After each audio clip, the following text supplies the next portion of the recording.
computer. And shall I let everyone in? Yeah, let's do it. Everyone come in.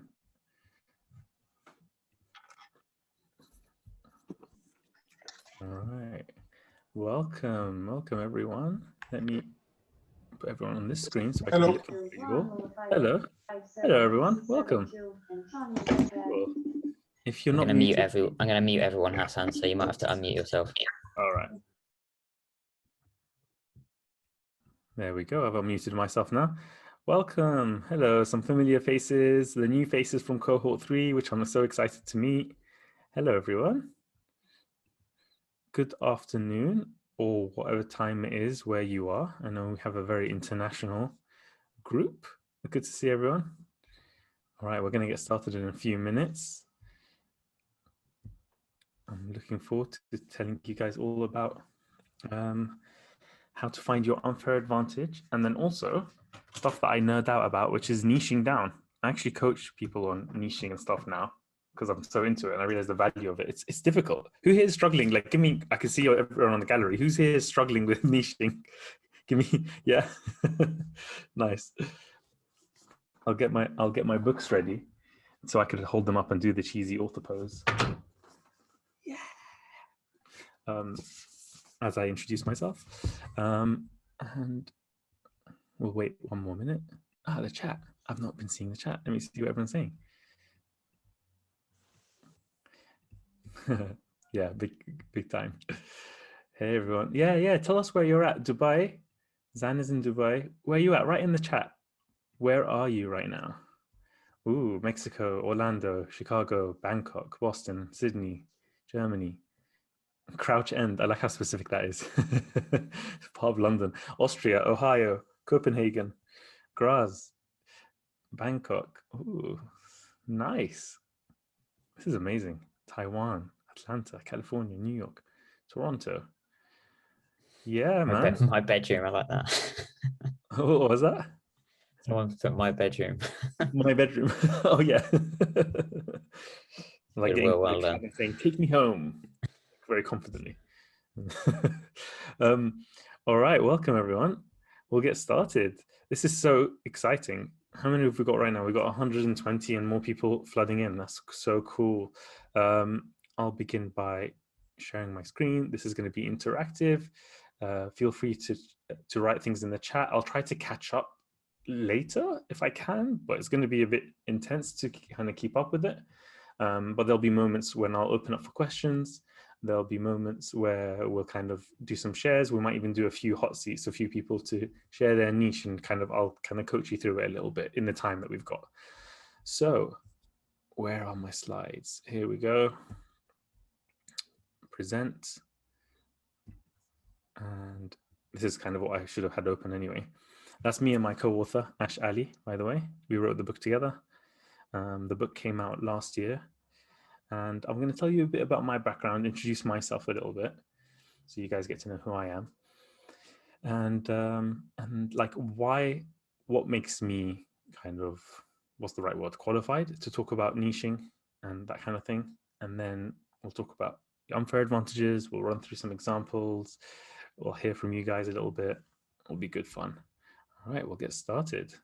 Let's do this. It's 5:04 in London right now. So yeah, I'm in London, by the way. I'm in Northwest London. My name is Hasan, and this was me in 2013. So I was employee. I never liked being an employee. I wasn't one of those. In the book, I talk about my background and how I consider myself an unnatural entrepreneur, because I wasn't one of those people who was kind of buying and selling like baseball cards and I don't know, loads of things when I was a kid. It's not kind of the Gary Vee thing. Ash, my co-author, is that type where he was like buying and selling and hustling stuff. Difference between there's no difference. It's hardback and paperback. But I think in the US, the book will be out next year and it'll be in the yellow cover, even the hardback. But we'll see. We're still in talks to the publisher for that. But yeah, it's just different versions, but the same content. So yeah, I wasn't kind of a natural entrepreneur. It wasn't something that I was kind of always wanted to be. I actually didn't know what I wanted to be. I was going to be a doctor. In the book, I talk about how I was. So basically, I'm from Iraq originally. I was born in Baghdad, and kind of Asian or immigrant or Middle Eastern backgrounds is like basically two career paths that you can kind of take. It's basically like doctor or engineer, you know. Maybe you can do other professions as well, like lawyer and stuff like that. But basically, those are the main two things. And I think my parents, or I think it was my grandparents actually, got me a doctor cake for my first birthday. So that gives you the idea of the expectations on me. So I started down the medical path and I dropped out. And then I did economics, and I still didn't know what I wanted to do. I didn't really want to be a banker. I didn't want to work in the city of London, which is like the UK equivalent of Wall Street. Oh, someone else is born in Baghdad. Hasan. That's so cool. Wicked. And yeah, so I didn't want to get a job as a banker. It's like I was ambitious. I wanted to make a lot of money, but at the same time, they would brag about how they'd be at the office for 72 hours straight. And I was like, that's not for me. I was kind of really like bought into the whole 4-hour work week stuff. I was into Tim Ferriss. I was into like, there was a book called The Millionaire Fast Lane, which I read as well by MJ DeMarco. Has anyone here read that book?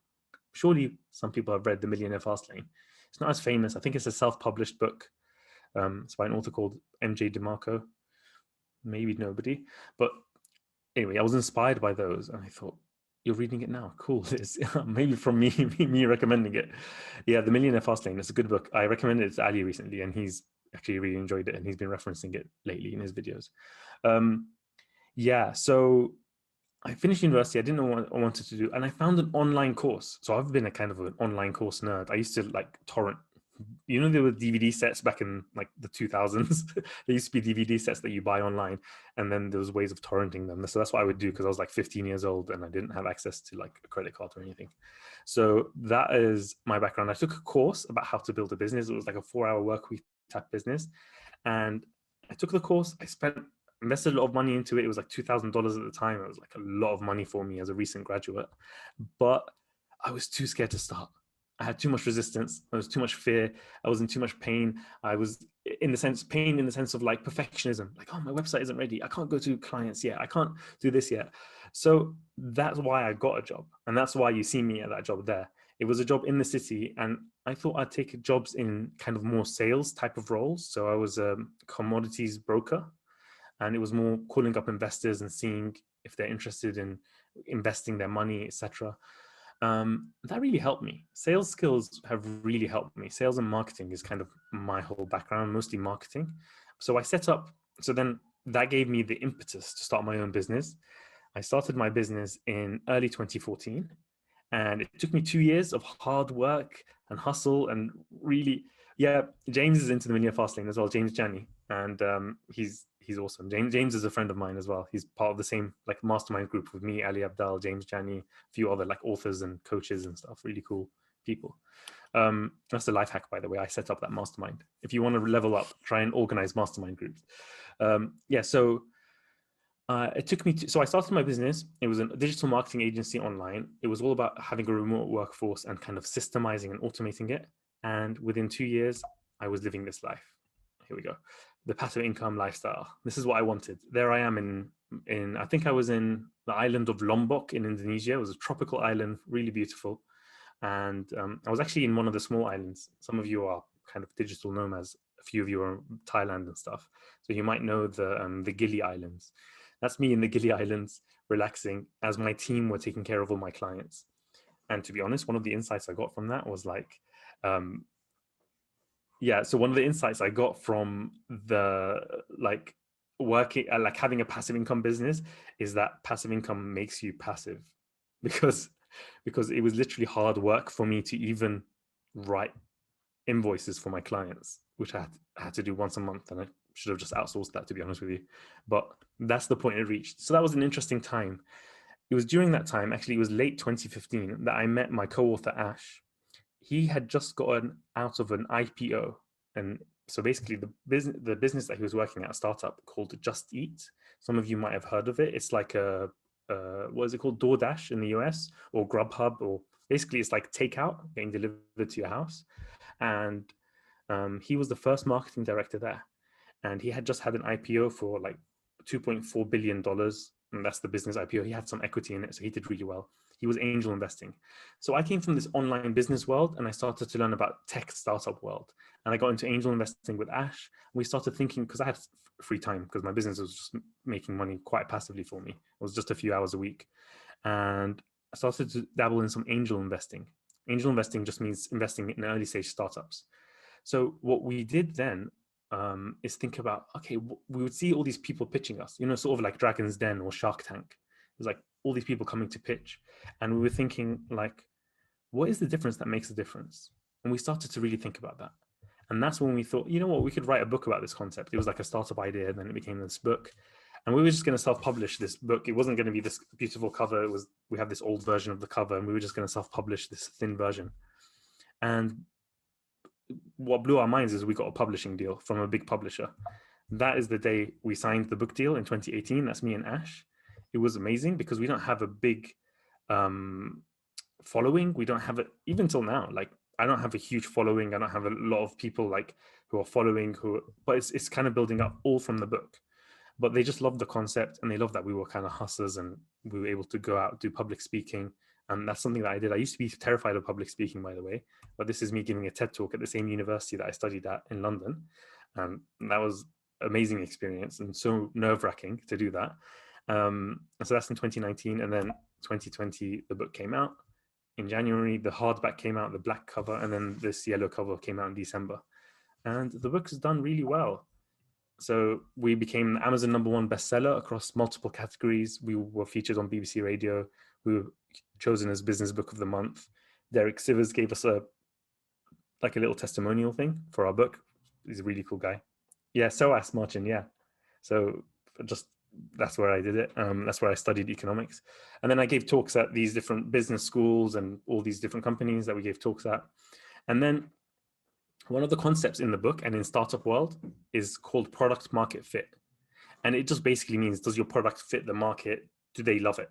Do they love the product? And this was the biggest thing for us. This was like all these random YouTubers who we didn't know were giving reviews of the book. And like, this is just a small selection of them. It's really cool to just see them popping up. Like this top left one just came up 3 days later. Maybe it's one of you guys. I don't even know. But as far as I know, none of these people are PTYA. So these are just random like people who've put on YouTube reviews of the book and stuff. We sent a copy to Ali, which is blown up as a review. It's got like almost 1 million views right now. In terms of how the book is done, we've got like 4.14 stars out of 750 ratings. Again, this is like beyond our dreams of how well it's done. And on Amazon, this is the UK Amazon because it's not out on the US one properly. 333 ratings, and it's like 4.6 or something, 4.5. So, and then we also got the Business Book of the Year. Just 2 weeks ago, we got this award. Here it is. It's on my desk. Ash, let me bring it home. So we won not just for our category of startups, we won for all different categories. So I'm saying all of that and this is like us with our award and holding up the book. Who here has read the book, by the way? Is there anyone? Liz has read it. Awesome. Martin, me, Ruri, Rukaya. Awesome. So the audiobook is out. Unless you're in North America, it's going to be difficult for you to get it because we retained the book rights to the US, and because of COVID and the delays, it'll come out next year. We're in talks with publishers now. We're going to have a big publisher lined up, and it's going to be exciting. So yeah, so the Audible version is there. The Kindle version is there. We've got a really good narrator on the book. So I wanted to get into the concepts of business. Yeah, awesome, guys. Exciting. I would love to hear what you guys think of it. It's been like, the journey for writing the book was like 4 years of like working on the concept and stuff. Not actual writing. The actual writing itself was like 6 months, but like working on the concept and testing it out. And it relates to what we're going to talk about today on YouTube, because about YouTube and building kind of maybe YouTube as a career or as a part-time thing or making money from it. It's all content. So content, whether it's in written format, whether it's in a video format, whether it's in as short as a tweet or as long as a book or a dissertation, the same concepts apply, right? And we're going to go over these kinds of meta concepts about how to write good content, how to make good videos, and how to pick and target a niche, and also how to figure out your unfair advantages. So let's dive into that. I want to talk about how entrepreneurship is difficult. So like I said, I'm not a natural entrepreneur. I kind of had to learn it from a course and then practice it. And I had so many fears around it and so much perfectionism around it. And if you want to think of your YouTube thing as a business, as an entrepreneurial venture, which I highly encourage you to do so, because hey, making passive income or another income, it's not fully passive, but like it can generate, not based on the number of hours that you work. You know what I mean? So it's one of those really cool kind of ways of making money, and I do encourage you to do it that way. And if you want to do it as a hobby, and this is a theme, today's session is mostly for if you want to kind of treat it as a business. If you want to do it as a hobby, you're still going to get so much out of this session because you're going to learn about the unfair advantages. You're going to learn those concepts anyway. They can apply to work. They can apply to any other business idea that you've got. But this is kind of the direction that we're going to go in. So what are some obstacles to like starting your career as an entrepreneur or doing a business? So that I've done some polling before, and these I'm going to give you a word cloud. Actually, I'll give you a word cloud here just to show you. Like people, this is what they're struggling with: is time. Imposter syndrome is huge. Getting traction for their YouTube channels, time constraints, niche, lead gen, consistency, self confidence. So there's, and I think if you can relate to these, like let me know. Like this is the typical stuff that I hear all the time from people. Just make sure you mute yourself if you just joined.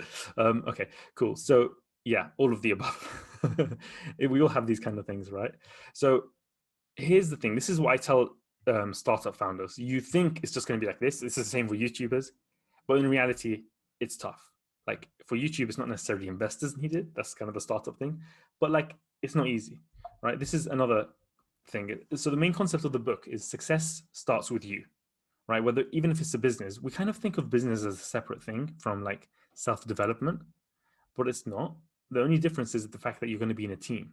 See, the word company actually comes from being in the company of other people. It's just a team, it's a group.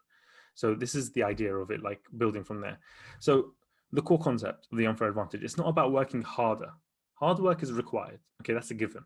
But it's not just about hard work. That's a myth that I wanted to bust with the book, right? It's not just like I used to hear like motivational speakers talk about like only if you want to succeed as badly as you want to breathe, and some of you might have seen those YouTube videos, right?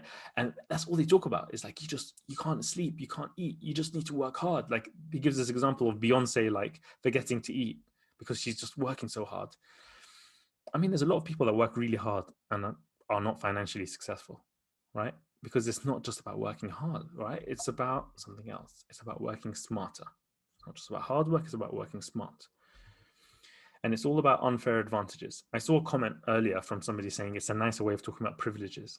Yeah, it can be. This is one of our worries in the beginning, was like, unfair, does it sound too negative? And you'll see, we'll build up to why it's not if you haven't like read the book and seen why. So a big case study we have in the book that we open the book with is this guy, Evan Spiegel. He's the co-founder of Snapchat. And he was one of the youngest self-made billionaires in the world. He was 23 years old when he became a billionaire. And he says this, he says, it's not about working harder, it's about working the system. So there's a very interesting talk that he gave at Stanford, I think, school for, it's like Stanford's graduate school for business. And it was a conference about women in business, I think. And he started the thing saying, I'm a young, white, educated male. I got really, really lucky and life isn't fair. And then he later on said, it's not about working harder, it's about working the system. So this is very interesting. So he's saying counter to all that work hard and the whole hustle porn kind of culture, right? It's interesting. So what is an unfair advantage? What does he mean by working the system? An unfair advantage is a condition or circumstance that gives you a competitive upper hand. So it's like a head start in a race. So this is kind of, it's quite a simple way of thinking about it. And it's true because we don't all start from the same starting line. And that's why you can't make direct comparisons. One of the biggest themes in the book, by the way, is gratitude. And you'll see, we'll come to why it's like relevant to us. Unfair advantages are leverage or leverage, as we'd say in the UK. Unfair advantages are leverage. Give me a lever long enough and a fulcrum to place it, and I can move the earth. Unfair advantages can't be easily copied or bought by a competitor. This is a key point.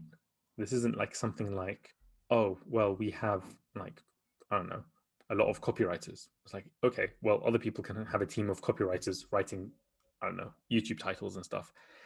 It's not, it's not necessarily unfair advantage. Maybe it's the unfair advantage of money that you can hire all those people, right? But it's not something that's easily copied or bought. It's not something that in a business that can just be replicated. And it's not the same as a unique selling point, a USP. So in business, they talk about USPs a lot. And a unique selling point is like applied to a product. So a product's like, I guess you can think of it, this applies to products, but a USP, an unfair advantage applies to an entrepreneur or a business itself, or an entrepreneurial team, like a co-founding team to a business. And they're not just your strengths. So this is a key point. We always think, not always, but like we often hear about how you should focus on your strengths rather than your weaknesses. And that's actually excellent advice. And I completely agree with it. Like, don't double down on your weaknesses and making those stronger. If you want to succeed in your career, in your business, focus on your strengths. In your personal life, this is something that is in the interview that I have with Ali on his channel. For your personal life, focus on your weaknesses. That's important. Like for your relationships, for let's say your communication skills, your emotional intelligence, etc. And there are some meta skills there that you should level up anyway. But generally, whatever you're strongest at, do that, and then delegate or outsource what you're not strong at as much as you can. It's not always possible, but maybe it's to somebody else in your team, not necessarily outsourcing it externally. So this is an important concept. It's about doubling down on your strengths. But what we included, and this is what makes the book very unique as a concept, is circumstances. People never talk about circumstances. You never read a business book that says, oh yeah, so your circumstances are that you've got this going for you, you have this huge inheritance, you have a rich uncle, and you're basically, the timing is just right because, let's say, I don't know, you're Bill Gates and you're in one of the few people in the mid 1950s who has access to a computer or something like that. I think he was born in the mid 50s, maybe mid 60s. He had access to a computer. It's an unfair advantage, right? That's a circumstantial one. And there's a lot of circumstantial unfair advantages. Here's a very simple example. Being tall in basketball, right? So being tall is an unfair advantage because it's something that you don't have control over. It doesn't mean that you're necessarily going to be a great basketball player just by being tall. It doesn't mean that you're going to necessarily be a bad basketball player if you're short. However, if you're going to have to bet on it, and if like you're going to be like 6'4" and over, it's going to be like 2 meters tall or something, it's an unfair advantage. So here's a business example. Trump, dad gave me a small loan of $1 million. It's just a small loan. It's only the 1970s, $1 million. And actually, if you actually dive into it, it's actually like 70 million because all the inheritance stuff that he got, but they avoided taxes and all this stuff to do that. They evaded. But yeah, that's the world we live in. However, do not despair. We all have unfair advantages, and this is the key, and this is why we need to be grateful, and there's a lot to be grateful for. Your set of unfair advantages are unique to you. We all have a unique combination of different circumstances and strengths and talents, right? How do you find your own unfair advantages? So we came up with a framework. We call it the MILES framework. MILES is an acronym. It stands for money, intelligence and insight, location and luck, which is right place, right time, education and expertise, and status. And status is a big one. Status is how you come across. Status is, we'll dive into each of those. But you see, it's on a foundation of mindset. All of these are on the foundation of mindset. Without the right mindset, you won't get anywhere. So it's important to have a growth mindset as opposed to a fixed mindset. The fact that you're all here, the fact that you're all taking PTYA means you have a growth mindset. So congrats on that. And we dive into mindset a bit more. We talk about something called the reality growth mindset in the book. We won't get into all of that right now, but here are some important mindset factors. To have a vision, resourcefulness, to come up with solutions on the fly, lifelong learning, and grit and perseverance, because you're going to need that. So your vision is your why. So we started with vision as one of the mindset factors. And this is an important thing. What you decide to do in part 3 of the book, right? It's called the Startup Quick Start Guide. We start by saying, okay, start with your why. You know, the whole Simon Sinek thing, start with why. What is your why? Why are you doing this? Why are you starting a YouTube channel? What are you trying to achieve? I saw the session yesterday, and you probably did that with Ali yesterday, thinking about your why. What is your why? What do you want to get out of this YouTube channel? Do you want to do it as a business? Do you want to become a consultant? Do you want to become a thought leader in a space? Do you want to start selling online courses? Do you want to become a coach? Do you want to become, I don't know, sell merchandise? Do you want to do it for the fame? Do you want to leverage it into, I don't know if you guys remember, this is a random memory that's just come into my head. You guys remember Vitaly ZDTV, the crazy Russian guy who did all the pranks? I don't know if I'm seeing some facial recognition. He did YouTube because he wanted to become an actor, and he kept talking about that as his why. So this is like, it's interesting to figure out, okay, what am I trying to do? That guy went off the rails, by the way. I don't know what happened to him, but this is what you have to really hone in and double down and get that self-awareness and insight into yourself, the introspection. So what is your why? What is your why? So again, here's a word cloud. This is going to give you some ideas. Write in the chat, like just a few words. What is your why? Don't necessarily take it from here. Think about what it is for you. What are you actually doing this for? And try to be honest with yourself. Like, what are you taking this journey for? People ask me for advice about writing a book as well. I ask them the same thing. What are you trying to achieve? So we have lifestyle change, financial freedom, money and fame, creative and financial abundance, passive income, collaborate with amazing people. I can really relate to the people thing because I'm like, I realized one of my drivers is actually to connect with cool people and people that I admire. Connecting with people, contribution, freedom, sell merchandise, sell courses, travel, make a living, connection, inspire. I'm seeing financial freedom a lot as well. Creating a community, that's a cool one. There is no wrong answer to this. Whatever you want to achieve, let that be your guiding principle. Let that be your North Star. And try to understand when you have conflicting goals and realize you might need to kind of sort of compromise on one thing to double down on something else. So just to be aware of that. Vision is very important. Do you guys know what this image is? Does anyone here nerdy enough to kind of know what this is? Image? Anybody? Something floating around in space. Yeah, loads of people know that. Starman. that's Elon Musk's car in orbit around the Earth. Elon Musk has got amazing vision. Whatever you think of him, he's a visionary. It's really amazing, like what this guy has achieved. I rented a Tesla last week, by the way. I went on like a kind of staycation. It was really, really fun. You need a clear, energizing why, a vision to keep you going through the tough times. This is why a vision is important, because this isn't going to be a smooth journey. It's not going to be like, yeah, and it's just going to, my subscribers just keep growing and sponsors want to work with me and everybody wants to buy my stuff and now I'm famous. It's going to be tough times. It's going to be negative comments.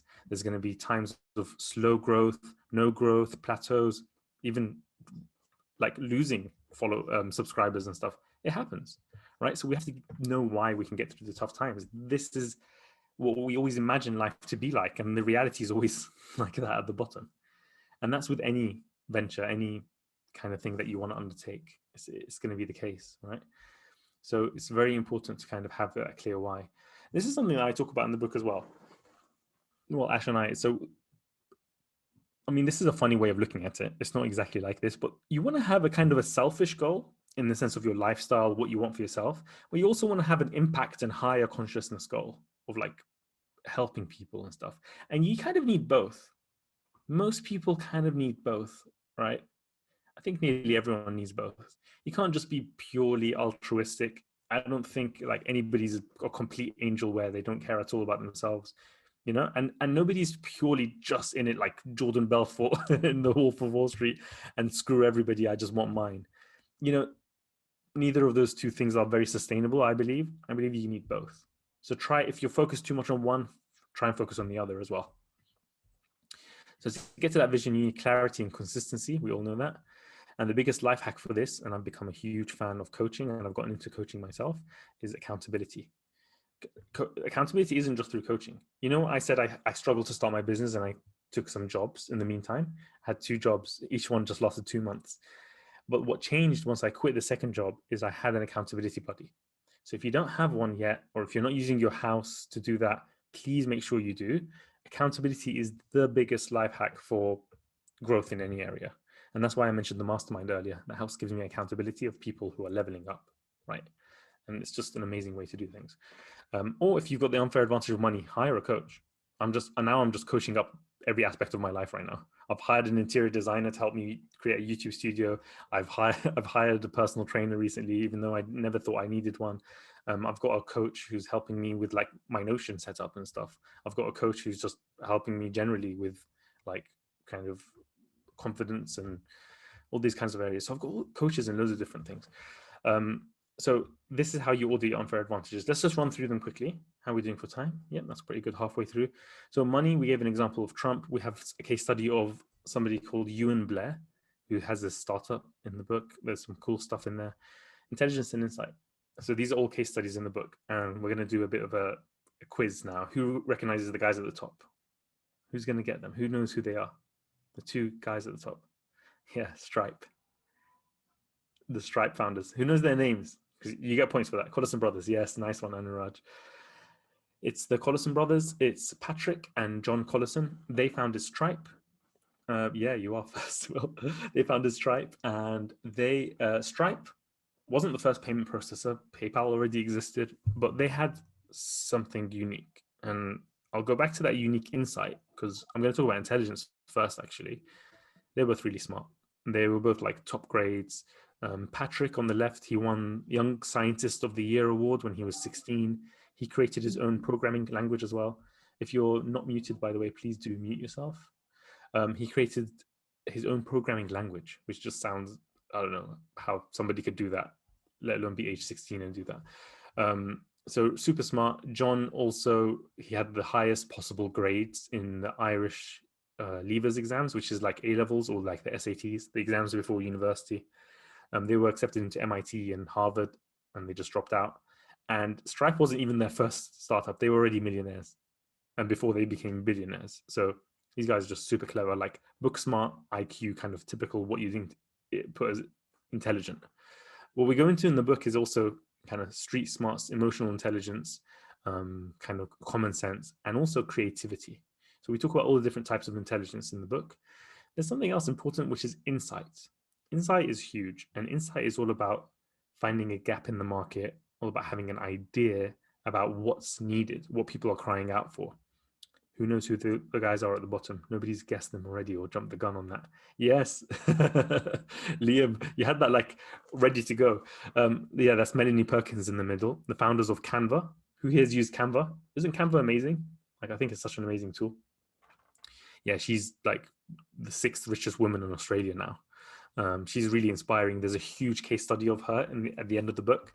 And she had all these disadvantages, like as a woman founder, person of color. She had like she didn't fit the stereotype of the young, nerdy, Mark Zuckerberg looking person to fund. So she really had trouble getting funding for her startup. But she absolutely smashed it since then. It's done so well. And it's a really interesting story. But she had the insight. So where did her insight come from? Her insight came from that she was teaching Photoshop and Microsoft Publisher at university while she was a student. So she was doing that on the side. And she realized it took a whole semester just to teach people where all the buttons are. Like literally just like, where are all the buttons? How do we work for, you know how complicated Photoshop and Publisher are. So she thought there must be an easier way. And that's where she had the idea of Canva. It's like cloud-based, not desktop-based anymore, and really easy to use. And it's amazing. Canva's so cool. So that's an idea of insight. So location and luck. We got Mark Zuckerberg. No prizes for guessing him. Right place, right time. He had all the unfair advantages. This is just one of them, and it's just an interesting insight into him. So let's talk about his location. He started Facebook in Harvard University. Harvard is like arguably the most prestigious university in the world, maybe along with Oxford and Cambridge. And when he started it, he made it open only to Harvard students. If you guys remember the Social Network film, if you guys have seen that, it was like just going to be, it was a yearbook. I think it's called a yearbook for the university or for the different houses in the university or something along those lines. And he just decided to put that online, and then it kept growing and growing. So it was only open to Harvard students at first, which made it prestigious. You had to have a harvard@harvard.edu email address to join Facebook. So Facebook was like this cool place to be. And then from there, he took it only to other Ivy League schools. So only the other top universities, basically the friends of the people who are at Harvard, who are at these other Ivy League schools. Then to all the other colleges in the US, then to the rest of the world. So it was very smart in terms of right place. Also being in the right place, his co-founders were actually just his dorm mates. the people who in his dorm room. And it's because he was at Harvard that they were also enthusiastic, ambitious, confident, smart, etc. So that's about being in Harvard. Right time is interesting because Facebook was not the first social network. There was MySpace. There was like, what was it? Bebo was there before. There was something called 6 Degrees. There was Orkut, Friendster. But Facebook was able to learn from their mistakes. And those other social networks that failed or were in the process of failing, they educated the market of what a social network is. So that's the interesting thing about it. Because being first, and again, this is something we discuss in the book in terms of timing, right place, right time, thinking of luck as timing in this case. Timing is huge for a business being right. And it even applies to YouTube. Like there are certain trends on YouTube that if you do it at a certain time, and by time, I don't mean like literally within a week, there are these micro trends, but I mean like the bigger trends, whereas like, I don't know, things that are trending up and people are becoming more and more interested in them. Let's say productivity YouTubers is a big mega trend that kind of started roughly when Ali started. The other kind of one which I see more of nowadays is like the bullet journaling and the making them pretty. Like that's just a simple one that I can give. Timing is big, and Mark Zuckerberg had that in spades, and he had all the unfair advantages in spades. Education and expertise. The Google founders are here, and they started Google as their thesis, their dissertation. It was called Backrub. They're computer scientists, PhDs, and there's this idea that like entrepreneurs are college dropouts, and you have Richard Branson who never went to college or university. Mark Zuckerberg dropped out. All these other people dropped out, like loads of people who I'm just blanking on right now. Oh yeah, like the Collison brothers dropped out, for instance. But I think they then went and did it. I'm not sure. But actually, universities can really help. Education can really help, and expertise can really help. Education is kind of the thing that you go through from schooling to university. Is kind of how you can think about it. And expertise is what you learn by doing and what you learn by practicing. So it's like you can build an expertise in something. Anybody can develop that as an unfair advantage, and it can be a really big one. And essentially, Google was not the first search engine. It was actually really competitive for search engines at the time. But because of their expertise and their education, they solved the problem so much better. They like built a better mousetrap. The search engine results for Google were just so much better. They blew everybody else out of the water. Ask Jeeves and Alta Vista and all these others that just got blown out of the water. Google has been the monopoly of the time. And status. So if you look here, and I talk about this in my TED Talk, Kylie Jenner, if you read it here, it says at 21, she's set to be the youngest ever self-made billionaire in the world. Well, Kylie Jenner is self-made. It's hilarious. So it's so funny to think of her as being self-made, right? She had the status thing. She had fame. Status is about how you come across. You know how people judge a book by its cover? That thing, don't judge a book by its cover. The reason that phrase exists is because that's what people do. That's what we all do. We judge on appearances. We judge on first impressions. We judge on people's accents, on how people dress, on how people look, on their gender, their race. That every single category you can think of, people get judged on.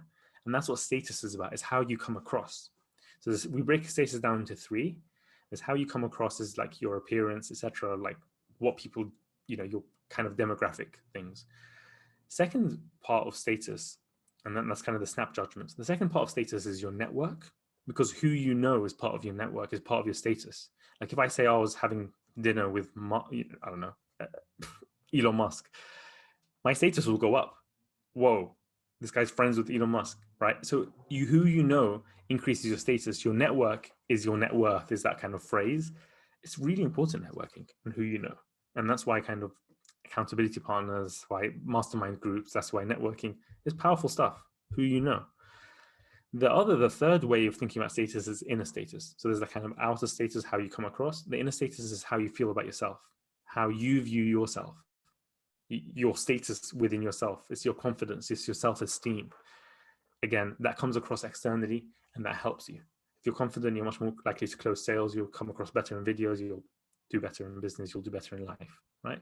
So status is probably the most powerful unfair advantage out of them all. So Let's play a game. Who knows who this guy is? I'm sure you all do. We're all YouTube fans, aren't we? I'm a big YouTube fan. Who knows his name? Yeah, Babish. Who's obscure enough to know his full name? So this guy's got a guy. He's not Turkish actually. Yeah, Andre Rea. Nice one, Brandon.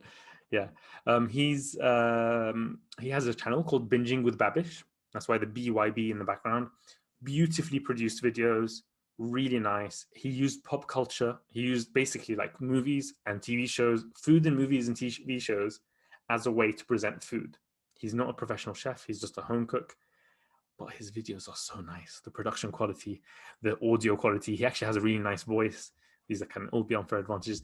But who knows what his unfair advantage is? There's like a fun fact which I found out, and I was like, oh. And I said this to Ali when I met him like last year, the first time I met Ali. Made commercials, the beard.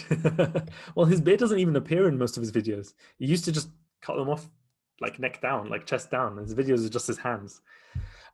Yeah, film background. Izzy, that's right. He's an FX guy.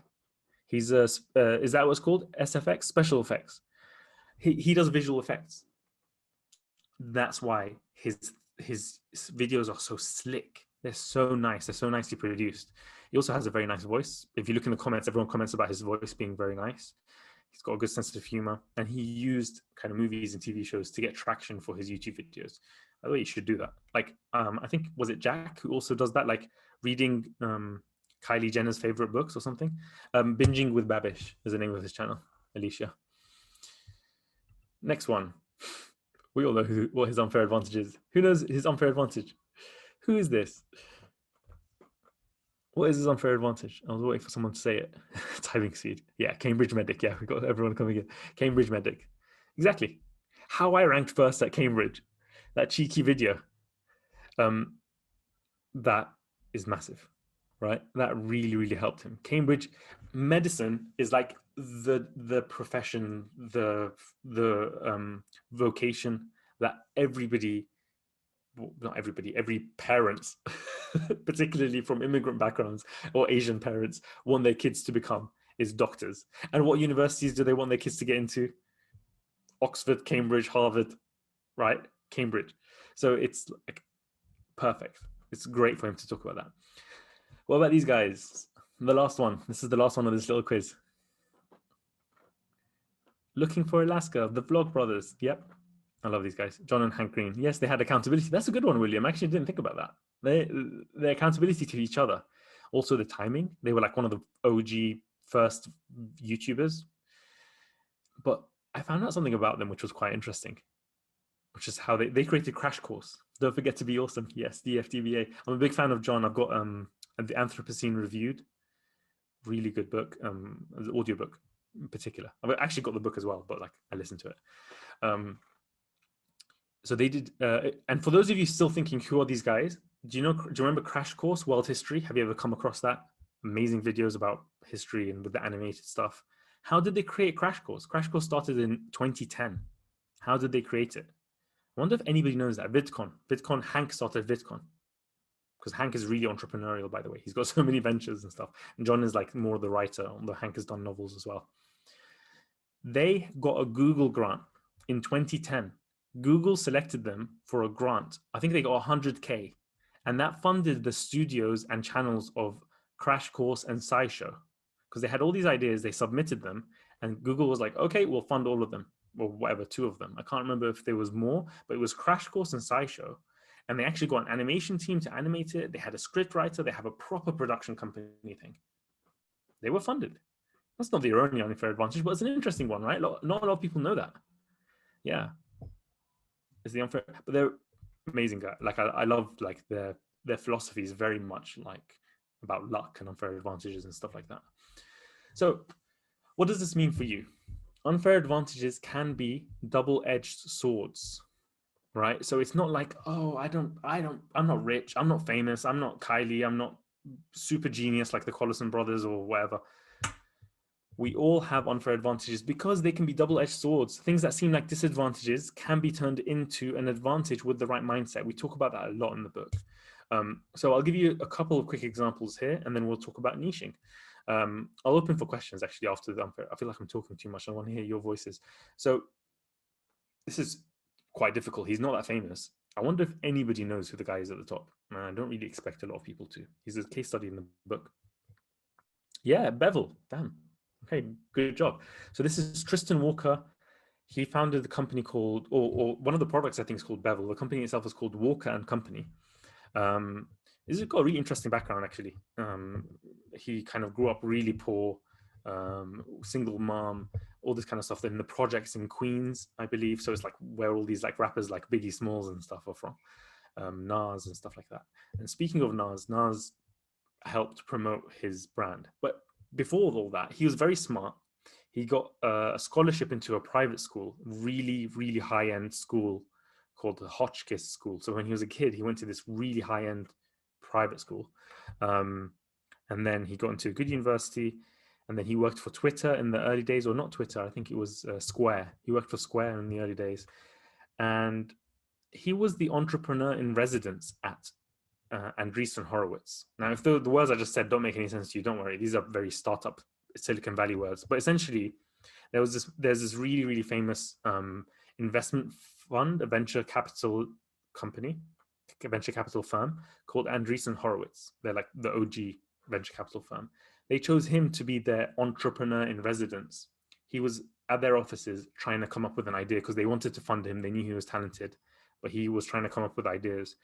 So the ideas that he came up with was like solving global obesity, or solving freight and shipping, or like these big problems that are really like kind of difficult to solve. And in the end, what he realized is, and by the way, his apparent disadvantage, like is he doesn't fit that mold. Again, like these investors, they try to follow patterns, and even subconsciously, they'll look for people that look like Mark Zuckerberg, dropouts from like Harvard who look nerdy and socially awkward and are wearing like flip-flops and hoodies. So if you're a black guy going to try and raise funding, it's going to be harder for you because you don't fit that mold. So that's an apparent disadvantage, right? He grew up poor. I mean, he did get to that private school, but he grew up really poor and he didn't have a lot of black role models and stuff. He even talks about how it was either athletes, and he nearly became an athlete, but he became injured or something, or like rappers. And that's kind of all he saw of like who succeeds from his community. And then he grew up around drug dealers and stuff. So all these disadvantages, so him being a black guy, it actually became an advantage because he had an insight, a unique insight that all these shaving companies didn't have. The insight was this, that black men who have thick, coarse, curly hair, and so they have a lot of razor bumps and burns because of ingrown hairs, because the hair just kind of turns in on itself. So these fancy schmancy 5 razor blades, Mac 5, Mac 3, whatever, don't work for them. They just get too much irritation. I get irritation as well. I don't even have curly beard, but it's because it's thick and coarse. He simply created a system with a single blade razor. Nothing that innovative, but he put it together as a system. He marketed it well. He used NAS. He created it as an all-in-one thing. He used all the things that he learned from the startup world. He launched this shaving company, and it was acquired for $30 million by Procter & Gamble, the company who owned Gillette. So it was an amazing case study, amazing success story. And he had insight as an advantage, right? As a kind of, this is the double-edged sword of being like a black founder or a minority founder. So Sarah Blakely at the bottom, I saw you guys guessed her correctly. She founded Spanx. And she's really inspiring, by the way, Gina. And she, if she was a guy, she wouldn't have come up with Spanx, basically. I've got a full case study of her in the book as well. But like, Spanx is, the insight is that women like the fact that tights give them a nice silhouette, but they can be really hot and they might not necessarily want to wear tights, like around, especially on their feet. So she cut some tights at the ankle and then wore them and thought, this is awesome.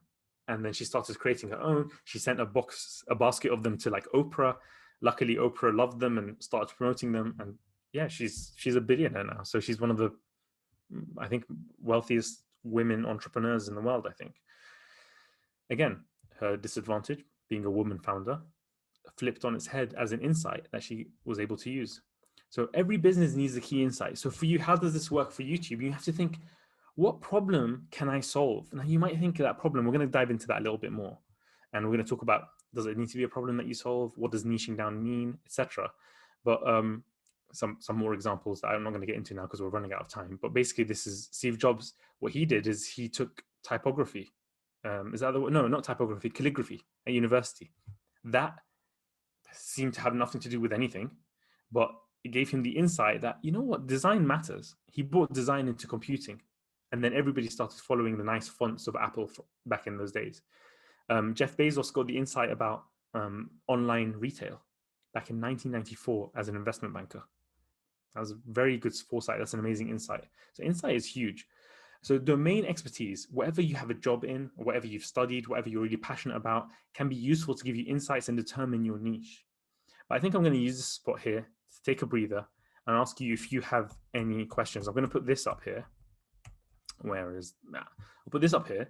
I'm going to open up to some quick questions before I dive into the niche stuff. The niche stuff isn't going to take too long, but I'm just going to share with you like the golden nugget, which I've kind of been working on for a while, about how what I believe is the niche test if you want to kind of rapidly grow and niche down and blow up as fast as possible. Before we get into that, any questions about unfair advantages? Ruri says, do you think looks can also be an, yes, looks can be an unfair advantage, definitely. And it also can be a big double-edged sword, because especially if you're a good-looking woman, that can be in your favor, but can also be disadvantage in some ways. You know, it's one of those things, but overall, being good-looking as a man or as a woman, being tall as a man, these are all unfair advantages, definitely. How can I improve my insight? Guide us to find out unfair advantages. Finding unfair advantages. So first of all, that's what the book is about, but I've kind of taken you through it as well right here. It really is about introspecting, asking people, you know, Ali even took you through an exercise saying, what do people think you're good at that you weren't aware of? It's usually you overlook it. So the book takes you through exercises at the end of each of these chapters for Miles, helps you through it. And it's a process. It's just like niching down as a process. It takes time, and you just have to try and think about what do I have going for me? How do you weight the 5 pillars? The most important is status, massively. Like mindset is the most important, because without mindset, you can have all the unfair advantages in the world. You won't get anywhere because you just won't have the mindset to go ahead and keep going. You don't have the vision, you don't have grit and perseverance, etc. But status is probably the most important one, I would say, out of all of these. The rest of them are quite equally weighted. The cool thing about insight is massive in terms of like coming up with business ideas and coming up with product ideas, etc. Yeah, Ali's talking fast. I feel like I'm talking fast in this presentation because I feel like I have a lot of content to get through, so I'm talking fast too. So apologies if it's too fast for you, but I'm happy to answer questions or clarify something. Yeah, I would say status is number one. Insight gives you ideas to start a business. Expertise gives you the know-how to create a good product. That's what expertise does. So you can code a good product, you can teach something well that you know a lot about, you can do something well because you know a lot about it as a service, or create products that well. That's what expertise is for. Status relate to being a YouTuber with a large audience. Yeah, of course, being famous and having a large following is a big status and an unfair advantage. What are my unfair advantages? Yeah, I go into that in the book. I would say, like, listen, I was born in Iraq. If I had stayed in Iraq and not come to the UK when I was 3 years old, then like my life would be very, very different, right? So that I'm very lucky and blessed, and there's a lot about gratitude in the book. Same time, English being my first language, being a fluent speaker, having basically no accent, I'm a native English speaker, is a massive advantage. Loads of unfair advantages. I had a bit of money. I go into that in the book. I had a bit of money to spare from my student loan, so I used that to invest in the course. That was great. Living in London with my parents and not having to move out was awesome. Lots of things came into my favor. Is that an unfair? Oh, this is good. This is a good question. Is that an unfair advantage or a fair advantage? Yes. So we thought a lot about this. This can get philosophical. An unfair advantage is often unearned, but you can earn some of them. So like teaching yourself something, taking a course and getting some expertise, that's like an earned advantage. It feels a bit funny to call it unfair, but it's unfair because you already have that as a head start. So imagine you're starting a business, somebody else is starting a business. They don't have that years of experience. So you can develop unfair advantages, but then it's always built on a foundation of things that you didn't earn, something from your childhood, something that your parents gave you, something that society gave you. There's always going to be something there that's completely based on fate and luck and all that kind of stuff, which is why it's an unfair advantage. I'll tell you what's a fair advantage is hard work. Even that you can philosophize over that. I mean, that's where we've drawn the line. Like you say, hard work, that's the fair advantage. Putting the hours in, fair enough, you know? But like all this other stuff is kind of borderline and can change. Yeah. Yeah. Yeah, it's how you think of it, Zach. It's all good. Masterminds, are they worth the cost? Well, I'm talking about a mastermind that you set up for free. So to answer your question about paid masterminds, it just depends on the mastermind. So there are some crappy ones, I'm sure, and there are some great ones. Unfair advantages can be talents. So the inner strength ones, we talk about talent in the book too. So I think that will answer that there. All right. Let's move into niching a little bit because we're already at the end of the hour and we're already going to go a little bit over. So apologies if you have to rush off. Obviously the replay will be there. I just want to like pack in as much value as I can to you guys. Okay, let's do this. We have somebody joining now, which is quite jokes, but actually there's a lot more content. Okay, here we go. Domain expertise can be useful to give you insights and determine your niche. So something that you already have some insight into can be quite useful. So the next bit of advice is mainly going to be targeted at educational creators. And I wonder, Angus, if you can run a survey now. I'd love to know how many of you consider yourselves to be educational creators, like you want to teach, you want to give advice, you want to, even if you're not a guru, like you kind of want to give guidance. Can we run, Angus, I don't know, are you there? Can you run a survey? Yeah, just trying to set it up now. Wicked. I think most of you are, right? Most of you. That's what my instinct was, because we all kind of want to share something that we know. And most of us do. Some people want to do pure lifestyle and entertainment and just like, and that's cool as well. It's going to apply a little bit less to you, particularly about niching down. And you'll see what I mean when I talk about it. But I think most of us, and we're going to see what the percentage is, but most of us are kind of into teaching something. Even if it's not something we're experts in, we kind of want to document and show our working. And so we're a guide, not a guru. We're just like one step ahead, maybe. So while Angus is setting that up, I'll go ahead. So my background is marketing. So I learned about marketing and yeah, there we go.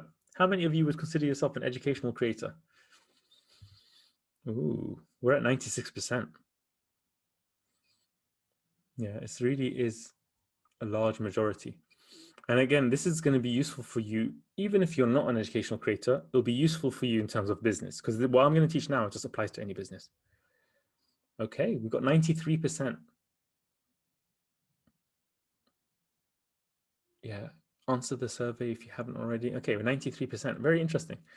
So nearly everyone, there's only 12 people out of 153 so far who've answered the survey who do not consider themselves educational creators. But then even in your case, niche down to blow up, like niching helps. But here's the stuff I'm going to tell you now. Now, this applies to everyone. Try to start with who, and this is something in the book as well, for startup ideas. Start with who, not what. So you might think of a niche. 94% is the final thing. Amazing. Thank you for filling that in, guys. That's really interesting. 94%, 145 people out of 155. It's only 10, well, it says 12 people. I don't get how, oh, because it's some people have pressed 2, which is fine. I'm just going to turn on the AC. I'm so glad I got AC installed, because in the UK, you don't often have it. There we go, it worked. Okay, so start with who, not what. So we often think of a niche as like a sort of a subject area. Like my niche is I'm going to be talking about tech, right? So that's kind of what we often think of as a niche. So I would encourage you to instead try to think of who it is as opposed to what it is that you want to cover. It often helps, right? This isn't the only way to do it, but this is a very useful way to do it. Who remembers this game, by the way? This is what you should think about. Who, not what. Okay, so here's another mindset. Niches are needs. This is a good way of thinking about it. This is just a definition that we can use, which is very useful. A niche is a need. It's an unmet need. That's a way of thinking about it. So let's just give Ali as an example. He started off his channel. The need was, I need to pass my exams, my medical school exams. That's the need. And then it became, I need to pass my exams at university in general, because it kind of broadened out. As you grow, you can kind of broaden out your niche if you would like to. For the Unfair Advantage book, the need was, I want to start a business, but I don't know how. And I feel like there's something that successful people aren't telling me. Those people who just say, yeah, you just work hard. There's something missing. And that's why you get people's attention by saying the unfair advantage. They go, what's that about? That was who I had in mind. It was very specific. By the way, I applied all of this to the book, and I believe that's what made it so do well. Is we really tested our content, and we really tried to hone who it is we're targeting. So your unfair advantages, they help you guide your strategies and your decisions. So Ali spoke about this kind of thing, the architect versus the archaeologist. I took a screenshot of this from his presentation. So the architect, you have it all figured out. The architect, the archaeologist, you're unearthing what the niche is. And basically, I would just say you just combine the two. You want to, as Ali said as well, you want to go in with a plan, an initial plan. This is for you to come up with an initial plan. You'll save months, if not years, if you come up with a better initial plan than if you don't. However, that shouldn't stop you from starting. Like I warn you, don't think, oh, I'm still working on my niche, I'm not going to do videos yet. Do videos. Just do it. I went through a good streak. If you see my channel, I've not been so consistent. I need to get back on the horse. But I went through a 6-week streak. I need to get back on the horse on that. But anyway, you start doing your videos, but you do both. Let's come up with the initial plan. Okay, so here's the money slide. Here's the slide which you want to pay attention to. This is what I call the niche checklist. Try, if you want, and look, there's a little caveat. If you want to blow up as fast as possible and have potential revenue stream almost right from the beginning, if that's what you'd like, if you want to treat this as a business, if you want to blow up, if you aren't doing YouTube as a self-indulgence thing, if you just want to indulge yourself, you just want to document your life, that's cool. That's completely fine. That's a hobby thing. But if you want to do it as a business, if you want to blow up as fast as possible, try to fulfill these criteria. Number one, is your target customer or your target audience, your ideal audience member for your YouTube channel, experiencing a painful and urgent problem? And we're going to stay on this page to kind of answer questions about this and stuff. Is your target customer experiencing a painful and urgent problem? Because if they are, then it's going to help, because they're going to click your video, because they're going to be like, oh my God, this addresses the problem that I'm facing right now, which is urgent and painful. If your video is just a nice to have, well, people will take it or leave it whether they click it or not.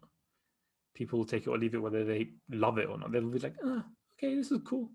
You know, if it's a painful and urgent problem, if you're an educational creator, you want to try to solve things which are, don't see, this is what we fall into. I even fell into this trap as well. We want to talk on our YouTube channel about what we're thinking about. Oh, I've been thinking about this. But our target customer is often, and this is a good way of doing it, is to do a younger version of yourself. It doesn't have to be that. That's just a way of getting the unfair advantage of insight, is a younger version of yourself. If you remember how you felt and how you thought when you were at that stage. For me, writing this book, it was like me in that picture when I was scared to start my business. That's who I was writing this for. And I remember how that felt. Ash had been in business for 20 years by that stage. He couldn't remember how it feels, and he was a natural anyway. For me, it was like that. Can you have a niche that's too narrow? Yeah, we'll get into that. I'll get into that in a second. You can have it too narrow, yeah, but you have to find the sweet spot. So is your target customer experiencing a painful and urgent problem? If they are, then it's better. So this is what I was saying. I was saying that if we fall into the trap of making content for what we just want to talk about, here's what's been on my mind, let me just talk about it. That can work, but it's just less likely to work, because it's, if you think about it, you're just doing a self-indulgence exercise. You're just expressing yourself, which is totally cool. But what you want to do is serve people. By serving people, that's how you make money, right? This is how you can really connect with people, by adding as much value as possible. If it's a painful and urgent problem, it might not be you now, it might be you before. It probably isn't, because you're teaching them about it. You're sharing your experiences with it. So it's probably something that you've been through. Try to remember what it felt like and try to solve the painful and urgent problem. I'll also accept, I get this question a lot, I'll also accept an irrational passion. If somebody's really irrationally passionate about something, a video game that's super passionate about, and they were going to spend money on it, golf, some people, like older older white guys, really into golf, they'll spend a lot of money in it. They're into it. So irrational passions can be okay. That's the exception to the painful and urgent problem. Number two, are they actively seeking a solution? This is important. A lot of people have painful and urgent problems, but they're doing nothing about it. A lot of people are. Let's just give just a random example. Like, let's say obesity is a problem. Somebody's very overweight. I'm speaking right now as somebody who's gained a lot of weight during lockdown. Are they actually like Googling or putting into the YouTube search bar the keywords to actually look for a solution? This isn't just for SEO reasons. This is because you want people who are proactive. You want people who are going to, then if you want to then sell courses or sell coaching or sell consulting or sell products, they're going to buy them because they're actively, proactively going out and trying to solve their problem. If you target people, so I'll give you an example of this. I read this, I read a book about posture, and from then on opened my eyes up to like noticing bad posture everywhere I go. Like I could be like, oh my God, the world needs to learn about good posture. I'm going to create a channel about good posture, and I'm going to target people who sit like this, right? What if those people are not looking to solve their posture? What if they don't realize they even have a problem? What if they're completely unaware of it? You want to seek people who are actively seeking a solution. And that's why it's often that posture book. This is a great example, actually. That posture book is actually called 8 Steps to a Pain-Free Back. This is the book that I read. I sent a copy to Ali because he was asking about posture and like stuff like that. They've titled the book 8 Steps to a Pain-Free Back because back pain is one of the most painful and urgent and common problems there is. And people are going to be much more motivated to solve a problem which is giving them pain than they are to just solve their posture issue, which they have and are probably unaware that they even have, or they might be aware of it, but they forget about it. So always think to yourself, like, here's a good way of thinking about this as well. In startup world and business, we say, is your product a painkiller or is it a vitamin? Or if it's a vitamin, like it's nice to have, it's not as easy as a sell as a painkiller. If somebody's got a headache, they want the painkiller. Try and solve things which are painkillers. You're going to make more money. You're going to blow up faster. This is just a general thing. Finally, do they have few or no perceived options? This is a tricky one. Everything exists on YouTube. They're going to come up with an idea that doesn't exist at all, probably. But the keyword there is perceived. And the way to achieve number 3 is by narrowing your niche, by making it more specific. And there's an art and a science to narrowing your niche. It's not just about going tiny. I'm only targeting people who are 23 years old and have lost, I don't know, have lost their left hand due to an accident, and they also into Harry Potter. Like, you want to think about the total addressable market size. There's another thing from the startup world when we used to get pitches from startup founders. You want to have enough people in the world, but you don't need that many. You only need like, I don't know, 100,000 people in the world total. If there's a painful and urgent enough problem, there's probably around 100,000 people experiencing that in general. If you experienced it, there's probably loads of other people who've experienced it. You probably have a good gut feeling for what's too narrow and what isn't, just to address that. So I'm going to leave this here and I'm going to take some questions. And I want to take some questions on the mic because I'm just tired of hearing my own voice right now. So please raise your hand using the hand raising thing and we'll take some questions. Okay, Shervin, let's do this. Okay, so I know, so I'm in the wellness space. When it comes to wellness, there's not really a painful and urgent problem. So what are your thoughts on like health and wellness kind of a niche? Yeah, this is a good point. So wellness, so you know that example I just gave about vitamins versus painkillers, and you should try and go for a painkiller? The vitamin industry is actually, you know, the supplement space is actually a huge industry, right? It's actually a good business to be in. It's not bad. So it's not necessarily a bad thing. However, if you're just starting out and you're talking about wellness in general, like what have you decided to niche down into? Share with me, like what have you decided in terms of your like wellness gadgets, like smart Apple Watches, like Okay. fitness trackers, and like sleep gadgets. So in terms of, so that's kind of like by the biohacking kind of thing, the quantified self kind of movement. I know a little bit about this space, which is why I know the keywords. No, that's not just wellness in general.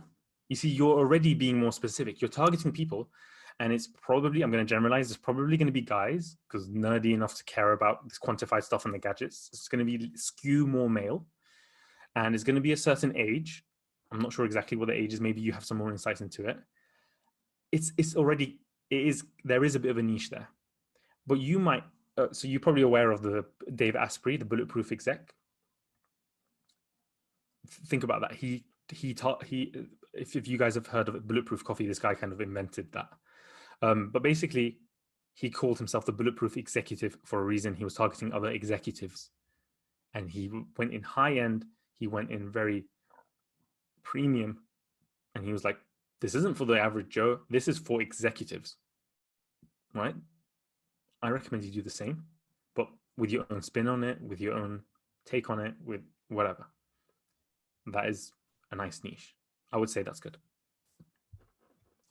Thank you. No worries. Got loads of questions. I think I saw Alice come next. Alice, hi. Oh, also, tell me where you're at. I forgot to ask Shervin where you are. Where are you, Alice? Hi. I am in Las Vegas. Oh, nice. Yeah. So my question is kind of trying to figure out what your market wants, what your target person that you're talking to wants. Yeah. My idea is I want to talk. I'm a physician. I don't really want to do something that's targeted toward the medical field, but I want to do something more broad, just about joy. And I plan on interviewing people. So, because I want to be the guide. I'm not the expert. You know, I don't have all the answers. Joy is a huge thing. It's a great way to do it. Yeah. Yeah. So I guess two things. I can't control necessarily. I don't have a huge network. So when I'm finding people who want to talk, I'm like so grateful, like, oh yes. So I can't really at this point narrow down a certain type of person I'm going to speak to that's going to speak to my audience. So I'm just kind of, like I said, I'm not the expert. I'm not finding experts. I just want people to share their experiences. Sure. So how to kind of navigate what you're saying about I guess that's not really my unfair advantage because I'm not using anything in medicine, and B, like how I know what people want. And if they're even interested in listening to us talk about joy. So you want to talk? Do you want the subject matter to be joy? Is that the? Yes, I'm interviewing them. My questions are all around how do they define joy? How do they experience it in their lives? Tips What is for your why? What is your why, Alice? It's really for me to build my network because I'm kind of an introvert and I don't really have a big network of friends, and I really want to get out there and meet people, and I want to connect with people on a high vibration. I don't want to connect with people around pain, you know, things that are going wrong. I want to connect with people around things that are exciting and they love, and so we can, you know, have that kind of a conversation. So this is the thing, like this niche checklist is the ideal, but if you want to do something else, like you have to find the compromise between what you're drawn to, but realize that might have a slightly slower growth. But everything is based on chance. It's just about stacking the deck, right? You might blow up, who knows? But my point is that you can make that as a target thing. You could say people who don't want any negativity, maybe they've had enough of negative news, they want positive, uplifting thing. But what you're creating is a show. You're creating an interview show. It could be a radio show. That's the kind of thing. That's the vibe I'm getting. It's not necessarily like an educational creator per se, but then you might unearth your niche by interviewing some people and start getting interested in a particular area within that. If you can find something that you've been through in your life that other people might relate to as well, there's something there. I feel like there might be something there, like around you don't want negativity. You want to talk about things which are uplifting. Yeah. There are other people who are like that too. Maybe you can work with something there. How can that be a painful and urgent problem? It could be like, this is just, you might not want to do this. So I'm just throwing stuff out there. It could be people who've gone through some trauma and they're kind of recovering from that. And therefore, that's why it's more painful and urgent. And that's why they want to stay away from negativity even more. They might have just had a bad breakup. They might have just had some bad health issues. And this show is for them. So do you see how I've brought it around to this? Yes. And then if you can make it even more specific, like this is for people who've just had a bad breakup. I mean, if you think about it, songs do that. Like there are pop songs that do that. But you could say, and they're actively seeking for something that's going to make them feel better, right? You can kind of fulfill the checklist in a way. Okay, so but that's me choosing versus listening to what other people are wanting. It's like yeah, when you don't have an audience yet, yeah, you kind of start with a choice, you know, and then but you can kind of start with a hypothetical kind of target audience, maybe yourself, but with some things amped up or dialed up. Like Ali it was like a more incompetent version of himself, is the way he describes it, of his younger self. So yeah, I think you get where I'm going. That's awesome. Cool. Thanks, Alice. Thank you. No worries. Ruri, hi. Hi. Hello. Where are you? Hi, I'm fine. I really love your book and yeah, thanks. I appreciate it. And I have a question. So I have a YouTube channel like running for about 6 months or so. And like one of my videos went viral and now I have like 120K subs or something. Nice. Congrats. I film videos about like basically everything, like about med school, language, like cultures, and about productivity. And I kind of start to feel like the niche is like too wide. And during the like PTYA course, everybody is saying like niche down, niche down, niche down. I start to get like worried about it. Like, should I niche down? Good question. Ali gave the story about how he was in a conference and that guy told him to niche down and then he didn't. He chose not to. And it's for a good reason. So this applies when you're starting almost from zero or from a tiny audience. This applies even more that you should be more specific because you want to get that initial traction. If you have traction, you have more scope for talking about broader things because now people have subscribed to you for you. And now they're interested in other things that you do to an extent. Like, for example, Ali did that video about learning to play the piano. It didn't do well, right? So he still has to kind of cater a little bit. And now the things that are doing well are the income ones, the revenue, multiple revenue streams, the passive income stuff. So he's talking about that a little bit more. So this kind of depends on like, is that going to put you in a creative slump if you're going to be stuck talking just about one thing? Are you going to, here's what I recommend. I recommend for everyone, if you want to think about, and this is what I'm coaching people through now, you want to think about a journey that you take people on. So think about it as like they're at A and they want to get to B. So in your case, probably there's are there a lot of medical students in your audience? I presume some. Yes, and also like a lot of people who want to learn a new language. Oh, language learning people. Okay. So those are the kind of two avatars that you have. And that's where, so let's do the language learning one just because it's different. So people that want to learn a language and they want to become fluent, probably their thing is fluency. Maybe they want to pass a certain test, or I'm not sure exactly what, or they want to move to a certain country and they want to be able to get by. You can go more specific into a specific language. It could be Japanese, could be, I don't know. Is there a specific language that you talk about, or? Japanese, Turkish, German, and also English. Ooh. No specific, this is kind of general. Japanese is a cool one because Japanese culture is very different, so a lot of people want to do that, and because English isn't widely spoken there, so to get by, a lot of people like to study Japanese. I'm just going to talk about that one, but this can apply for all of them. But basically they want to get to fluency in Japanese, maybe because they want to travel there for fun, maybe because they want to seem cool to their friends, maybe they just want, whatever it is, they want a job there maybe. You can kind of figure that out. What I recommend when you have an audience is to survey them. Ask them on Instagram, do some surveys, get some insights into them. That's something I'm working with Angus right now, with Ali and Angus, to survey his audience, to try to figure out this stuff for them. And then once you know what their pain points are, what their fears are, what their frustrations are, you can create videos about that. You can create products around that. You can create courses around that. You can create membership programs. You can create coaching. Loads of things you could do. So I've covered a few things there. Once you have an audience, you can just survey them and just see what they need help with and help them with that. But I wouldn't just randomly choose something to niche down into. I would just say, like, try to figure out what they find popular. And this is when you release videos, you've got data to see which one goes more viral, which one gets more shares, which one gets more likes. And that can kind of guide your decision making. I wouldn't worry too much about, oh, I'm not too specific. But if you want to start to create some good revenue, maybe you want to create some language learning course. Maybe you want to create, that's a good way to, then you should create a lot of videos around that, attract more people who are doing that, and therefore you can monetize that audience. Where are you, by the way, Ruri? I was wondering where you're at. I'm currently in Turkey. Oh, cool. Thank Amazing. you. I love Turkish food. It's great. Let's do 2 more questions. And the order didn't stay in who came, so apologies if you've had your hand up for a while. Ginger, let's go to you. Hi, where are you right now? Here. Hi, my Hello. name Yeah, I is can hear you. Ginger. I can hear you. Where are you at? My question is that my topic is about knowledge management, but Yeah. I don't know how. I know lots of people are worried about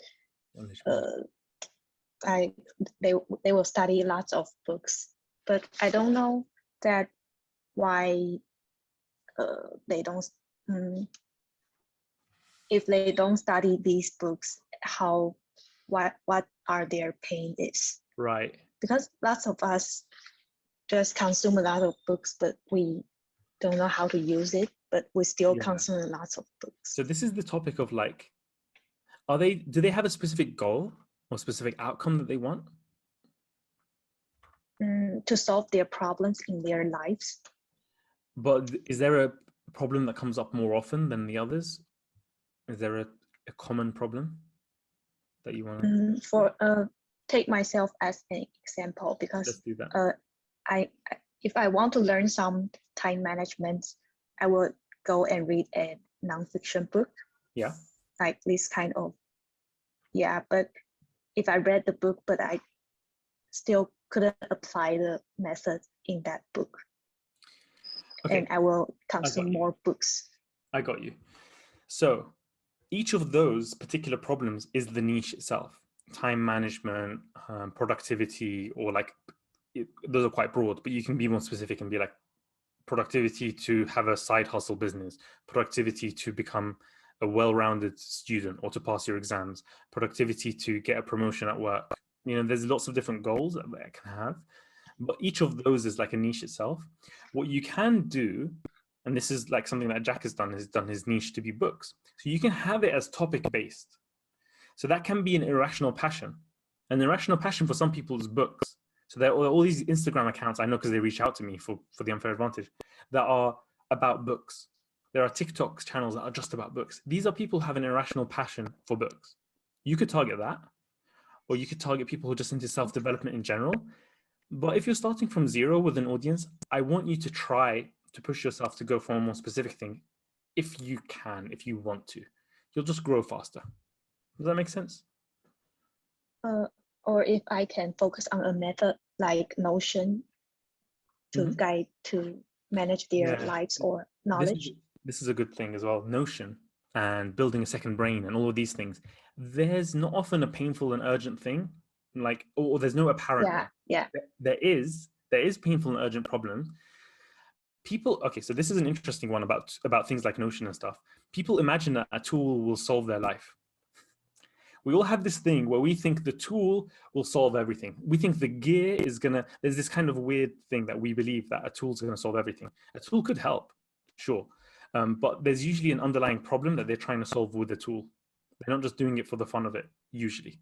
And if they are, that's fine. That might be an irrational passion, but you're not gonna get as many people to sign up to your course about, like, so right now I'm coaching somebody who does Notion, and I'm getting him to niche it down into Notion for solopreneurs who want to manage like freelancers everywhere using their Notion setup. Do you know what I mean? Like, so if you could do your Notion for something, it's even better because you're solving a problem. Okay. There's so many more questions. I wish I can get to everyone. You know what I'll do? We'll come back to questions. Just put your hands up again or keep your hands up, I don't mind. And let me just finish the slides so that people can feel they can jump off. Then we could just jam on some questions. So what I wanted to clarify is this isn't about doing when I'm talking about niching, I think it's kind of clear. But when I'm talking about niching, I'm not saying niche on a topic, specific topic. So there's that guy, Mr. Who's the Boss. I have the tab open here. He's got 7.5 million subscribers. Ali used him as an example in an earlier PTYA. He just does about phones. Phones. He's not solving a particular problem here. He's just covering a topic area. This is the guy for phones. And there are some people who have irrational passion for phones, or they just like, why does somebody, like, I don't have an irrational passion for phones. So I wouldn't understand, why would somebody subscribe to something just about phones? It's just not that interesting to me. But some people is. Clearly, a lot of people is. 7.5 million. So that's the irrational passion space. I am not talking about that so much. Like, you can do the same with books. You could do the same with like lots of different areas, like movies, or I don't know, whatever it is, right? But again, want to make money sooner? Solve a problem. It just works better. You don't have to. You can just kind of grow more slowly, take your time, figure out what your niche is, do the whole archaeology thing on the niche, right? So I just wanted to clarify that difference. Whatever niche idea you come up with, whatever business idea you come up with, this is a part of thinking like a marketer, is do not fall in love with your own idea. Just test it. You have a video idea, you're like, oh my God, this is going to be a banger. Don't buy into that. Just test it. Like, and this is what we did for the book, because for a book, you think, how can you test that? But we were able to, we were able to go out in front of lots of audiences and speak, do public speaking. And we were mentoring startup founders, we were advising them. And so we got a lot of feedback on our ideas. What did they really connect with? And that made the book good, because we tested it with people. So until you put a video out there, until you put a concept out there, you don't know. A thumbnail, you don't know how well it's going to do. So don't fall in love with it without testing it. Just try to have an objective mindset, a scientist mindset, and just be like, let's just see if this works.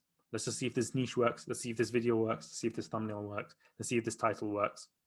Let's see. It's all good. And you just have that testing mindset and just get the reps in. Make sure your niche or your business idea actually leverages your unfair advantages. You want to do that. One of my mentors, especially particular when it comes to like being a guide or a guru or a coach or that kind of thing, your life is your marketing. So what you've achieved in your life, people are going to look to you to achieve that. And if you want to talk about something random, that's up to you, but it'll make life easier for you if you talk about something that you've clearly done. Give a very quick example on that. Somebody like me, I can sit here because I know a lot. I'm quite nerdy about like diet and exercise and stuff like that, but I'm not very good at taking action on it. And I'm not the right person to talk about it because I don't have that much credibility. I'm not going to like stand topless and do all this. So my point is that people aren't going to listen to me. There's this thing about the persuasion. This comes from the ancient Greeks of like rhetoric. You need the logos, ethos, and pathos. Logos is the logic. What you're saying needs to make sense. This is rules for public speaking and rhetoric. Logos, it needs to make sense as logic. Ethos is your credibility. Who the messenger is, who you are, needs to make sense. Now, if you're not being a guru, you're just being a guide. That's okay as well. Don't feel like you have don't have imposter syndrome about this, because you're not lying about what you know. That's not the point. The point is just to say, here's what I'm doing. Here's what, show your work kind of stuff. And the third one is pathos, is emotion. It's like story or emotion or just the passion that you give when you talk. Here's a very quick exercise. We don't have that much time, but just very quickly, just write in the chat. Based on your channel niche, what kind of products or services could you offer? Maybe it's like a certain notebook. If you're into there's a lot of people into productivity. Maybe it's like the bullet journal guy made the bullet journal notebooks. Maybe it's like a certain pen. Maybe it's a timer. Like I use this timer for like to stay productive. It's just a very simple kitchen timer. Maybe it's a stationary set. Maybe it's actual products that help with something. Like let's say if you're teaching people how to, I don't know, play golf, you could sell golf stuff. Let's say you're teaching people how to start a business. You can do some mentoring or coaching around starting a business. You can do a membership program. Let's say you see what I mean? So there's, give us some things in here. So you've got courses, be a bit more specific if you can, like what products or services for your thing, like tell me what it is. Travel guides. Okay, that's cool. Roadmap from beginner coders to professional machine learners. Nice. That's quite. I love how specific that is. I love that. So this is a way to think about these things. Try and think specifically what kind of book. What does it teach? What's the transformation?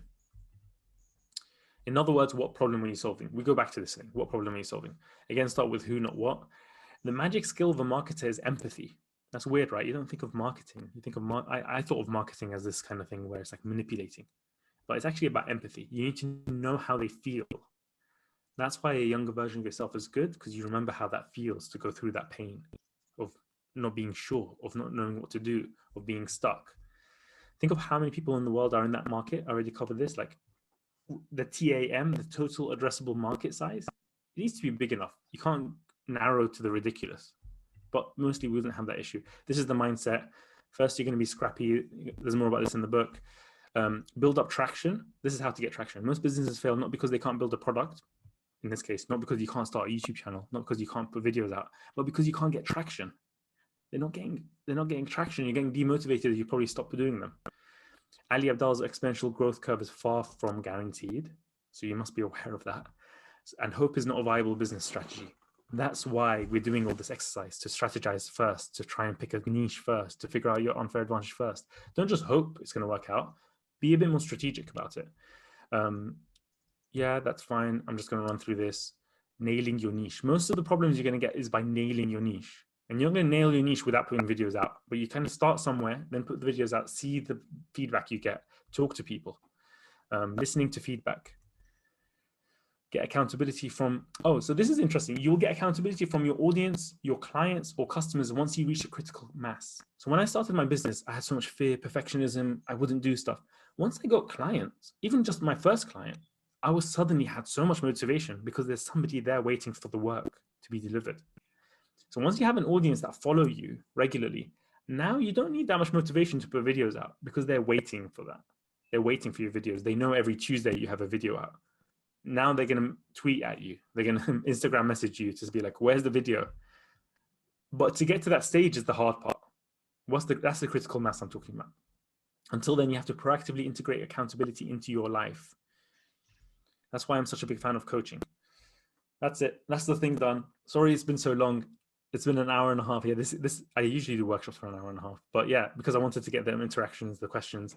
I'll take some more questions. Please connect with me. I'm at Startup Hasan on Twitter, on Instagram. I'm on LinkedIn. Let's connect. I hope you found this valuable. I hope you stay in touch with me. I hope you give me feedback on the book. Hope you ask me questions, and don't hesitate to reach out to me to ask me any questions on any help that you might have. And I'm happy to take a few more questions before we wrap up right now.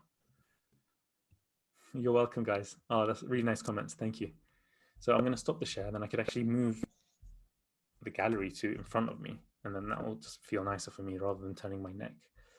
I'll see where you guys are. All right. So it's Startup Hasan with one S, in case I took that away too quickly. All right, so a few more questions. Let's do Keshav. Hey, Keshav. Hey, man. Thanks so much for the session and for just going over the time. Really appreciate it. No worries. So I'm in a similar position to the person that spoke a few questions before. I've made like almost 500 videos. I'm on like 66,000 subs.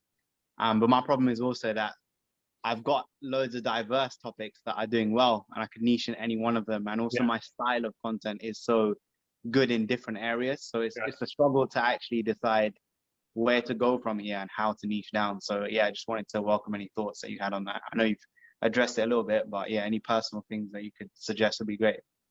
Just think about what you want to talk about more, what videos get more views, what your audience wants. Try to survey them. Because one of the niches I was thinking of is going into like breakups. I've had 3 videos that I've done really, really well on that topic. Right. And I have personal experience of it and such.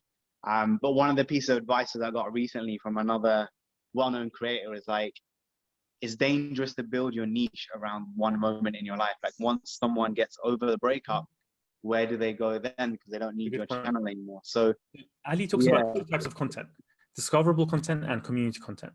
For the discoverable, it could be the breakup because that's painful, it's urgent, it's like, actively seeking a solution. They have few or no perceived options because maybe they can relate to you. Maybe they're a guy, I don't know what it is that they can relate to you more for. So they have few or no perceived options, but then they stick around for the other things, which is life after the breakup and how to start more stuff about relationships, let's say, or more stuff about self-improvement around that. So you can, this painful, urgent, and particular niche is more about the discoverability and getting the traction of the audience initially and to grow the audience size more. Like imagine how many getting people in the door, basically. Exactly. So it's like all the new people that have subscribed to Ali Abdal from the new, like how I make $27,000 a week, you know, passive income or something like that. Like that is a lot of fresh faces, a lot of fresh eyes. You can attract them in with the breakup stuff. Yeah. How would you balance like then the number of videos you make to get discovered, to get people in the front door type of thing and hit the subscribe button or even just watch a video versus that journey, you know, like educating them beyond that, etc. Yeah. I would say like don't make it just about breakup, like because you don't want it to just be that one moment in their lives and then they're going to not click on the videos after they're in a relationship and they're not in a breakup, right? So it's just like just follow, put yourself in their shoes, think about the journey that they're taking, and then think about your subscribers from that sense. You can have quite a few videos spread out about breakups, but then you can still talk about relationships. You can talk about like how to, I don't know. That's kind of what I had in mind, is like if I covered most of the questions people have, at least then I got 10 videos that's like a playlist that I can just refer people to. And then once it's done over like a 1 or 2 month period, I've made that and I published it, then I can move on to another topic. Yeah. So it's kind of like a common sense of how much you break it up. It's just think about how would it feel for them if they've moved on from a breakup, if they keep seeing the breakup things coming up. Because it's like, for me, the phone guys is when I want to buy a phone. That's the only time I watch it. From then on, I'm not going to really subscribe to watch more phones. I don't care. I just care about the phone I'm getting. So it's a bit like that, because that's one moment in my life is when I buy the phone. The breakup is kind of one moment. So you have to play around with that and think about that and probably get advice from like more seasoned YouTubers about that as well. Wicked, man. Thanks a lot, man. No worries. Liam, hi. Hey, so I'm from Sydney, Australia. I just wanted your opinion on my initial niche. So I thought of targeting people who are of similar age, I'm in university, who are a little bit addicted or over dependent on social media, and it's been negatively impacting their lives. Love it. I wanted to create videos on that topic, not necessarily giving direct advice on how to fix it, but show them like a journey on like the possibility of, you know, the future of social media platforms and see where they go. I think that's my background. I think it sounds really good. I think you have to think about who is it that, what kind of problem are they having with the social media? What are the symptoms of that problem? Like, how does that manifest itself? What might they be searching? Like, just put yourself in their shoes. Again, the magic skill of the marketer is empathy. Put yourself in their shoes. What are they going to be searching for? What problems are they going to have? You could talk about digital detoxes. You could talk about dopamine addiction. You could talk about comparing yourself to others. You could talk about gratitude. There's all these cool areas. I think it's a really cool little niche. I think that's really interesting. Yeah, keep at it, man. Okay, You're on the right track. Wicked. Cool. Thanks, man. No worries. Izzy, hi. I've got until 6:45, by the way, just Angus, for you to know. I saw the message. So we've got 6:45. Hey. Hi. So I'm a fairly like new person at YouTube. I think many of us are. So I've only just put up my first video. But when just starting out, is it best to try out a few different niches to see which videos stick with an audience and then go with, or also just really plan it out and just go with one niche? Planning it out. It's about like give something a shot first, because you can't accurately judge. Like, let's say you do a video on one niche, second video on another, third video on another. How are you going to judge which one does well when the views are like so low that there isn't any data there? You know what I mean? So you need to pick something, give it a good shot, get some feedback, see if you enjoy doing the videos, because it's also about us if we enjoy doing it as well. Because if we hate it, don't do that. Like, don't do something you enjoy just because it fits the niche criteria thing. This is something I didn't mention, but it's important. So yeah, choose one, start it off, and then see how that feels for you. See the feedback that you get, even from those 1 or 2 or 3 people, and just put yourself in the shoes of like, is this going to be something relatable? Is this painful? Are people going to search for this? Is this going to be like, oh my God, I'm so glad I found this? Or is it just, oh, this is a nice to have video? Like, it's like this idea of vlogging when you're not known yet and you don't have amazing like storytelling and production value skills. who would really care about it? That's the problem. Like you need to build the audience first, then you can kind of do the lifestyle stuff. So I think solving problems, people, Ali said something like they subscribe for the, they click on your video or they start on your channel for the tutorial, they stick around for your personality. It's kind of, you can think of it that way as well. Okay, yeah. And so if we do just sort of niche down very early on and stick to that and go with it for a while, how easy is it to actually change or shift your niche? Like, because obviously then the small audience that you would already have is expecting your old niche. And then if you pivot your content, then it's painful, but because you'll still be early on, it won't matter as much. Okay. Like it's painful when you've grown big and then you suddenly decide you don't want to do that, talk about that anymore. It's a bit painful because not all the audience will follow you to the new thing. But when you're still small, that's when you're agile, that's when you can change direction. But I would say don't just change direction every video, because then you won't know what works and what, like you won't build an audience by doing that. That's the issue. Yeah. Hey. And I had one more mini question. Go on then, quickly. Sorry about that. It's just that I wanted to check. So the niche I'm thinking of at the moment, I just wanted to ask if you think it's niched enough, I guess, because that's the thing that I'm really struggling with at the moment. So I'm kind of thinking of maybe making videos about wellness or like kind of well-being and self-care things to support productivity. So like kind of wellness for productivity. I like it, because you're putting productivity to self-care. I like that.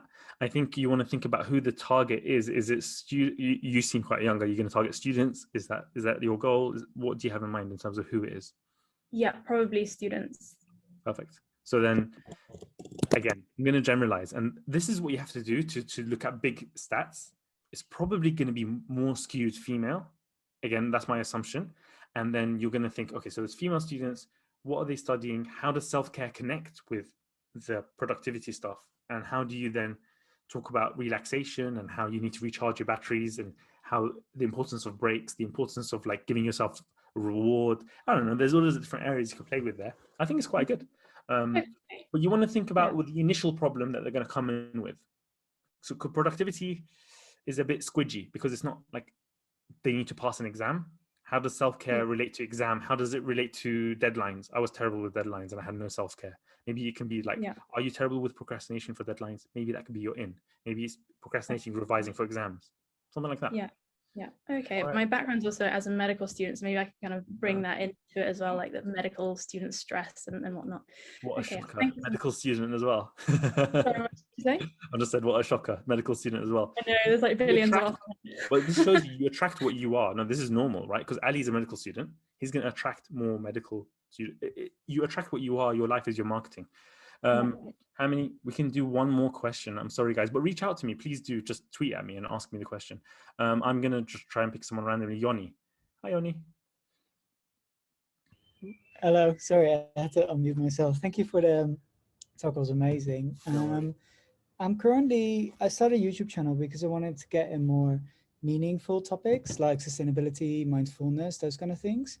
But seeing Ali's lecture yesterday and yours once, my advantage is that I'm quite good in 3D, and I've worked with some, like, not to brag, but I've worked with like really big brands in the world and some really cool studios. So that is definitely an advantage I have. So I thought, is it a good idea to maybe then start doing 3D tutorials? And then once I've established that niche, I can kind of get into more like mindfulness for creatives, like how creatives can do sustainable things. Exactly what I would recommend you do. Start with the tutorials, and then you can start talking about other stuff. If you want to start with mindfulness stuff, it's just harder to grow, and you're not using it Unfair Advantage, which is the 3D stuff. Okay. I'm even late for dinner. My wife is like calling me. I could hear her call my name. Guys, it's been really fun. It's been really fun. It's been really great. Please do connect with me. I will probably do another workshop at the end of the 6 weeks. I'll probably run something else. So I'll see you guys then. I'll reach out to you guys and we'll do it all then. Thank you so much for coming. You've been an awesome audience. Take care, everyone. Bye. Thank you, Angus, for hosting. Thank you so much. Moderating and everything. Thanks. Cheers, everyone. And you can also, just a quick note, you can also find Hasan at the Power Hours. He's hosting some of the Power Hours over the next 6 weeks. Tomorrow morning, I am hosting the Power Hour, 8 a.m. Not good for everyone's time zones, apologies, but 8 a.m. I'm going to wake up and do it. See you guys. See you, everyone. Thank you. Bye. Bye.